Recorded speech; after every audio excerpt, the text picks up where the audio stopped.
The Kennedy Space Center Visitor Complex has a history closely tied to the growth of the U.S. space program and public fascination with space exploration.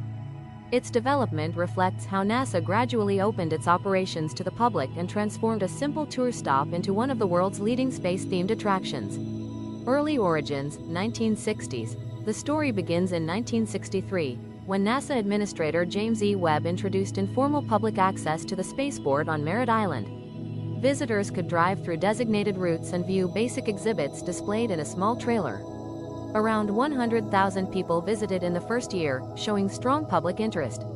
As the excitement of the early space race, especially launches from the Mercury program, grew, visitor numbers surged.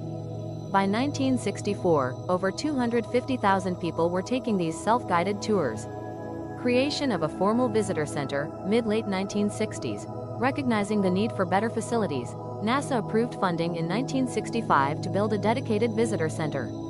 The result was Spaceport USA, which officially opened on August 1, 1967. It covered about 42 acres, attracted 500,000 visitors in its first year, reached 1 million visitors by 1969, during the height of the Apollo era.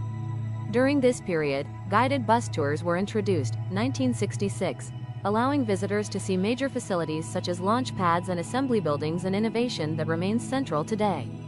Growth during the Apollo era and beyond, 1970s to 1980s. The visitor complex became one of Florida's most popular attractions during the Apollo program, even ranking second in the state by 1969.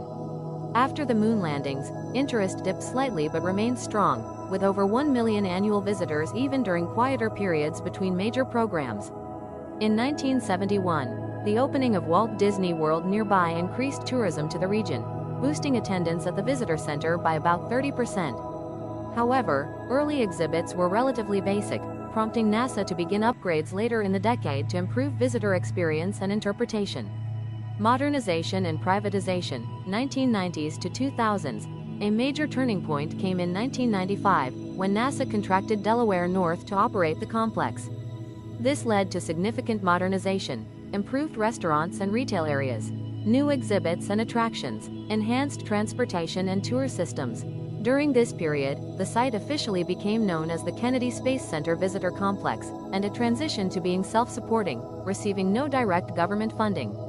21st century expansion and innovation. In the 2010s, the complex underwent another wave of transformation aimed at immersive education and entertainment. The Space Shuttle Atlantis exhibit, opened 2013, became a major centerpiece. Interactive attractions like astronaut training simulators were introduced. STEM education programs and camps expanded. These developments helped drive renewed attendance and global recognition, with millions of visitors annually and strong international appeal. More recent additions, such as interactive play areas and updated exhibits, continue to reflect modern space exploration, including private spaceflight and missions to Mars. Present-day role. Today, the Kennedy Space Center Visitor Complex serves as a public gateway to NASA's primary launch site, established in 1962 as part of the U.S. lunar program. A major educational attraction, blending history, science, and interactive experiences. A tourism hub, drawing millions of visitors and offering close-up views of real launch facilities. Summary. From a small roadside exhibit in the 1960s to a world-class attraction, the Kennedy Space Center Visitor Complex has evolved alongside the U.S. space program itself. Its history mirrors key phases of space exploration: Mercury, Apollo, Space Shuttle, and today's commercial space era, while continually adapting to engage and inspire the public.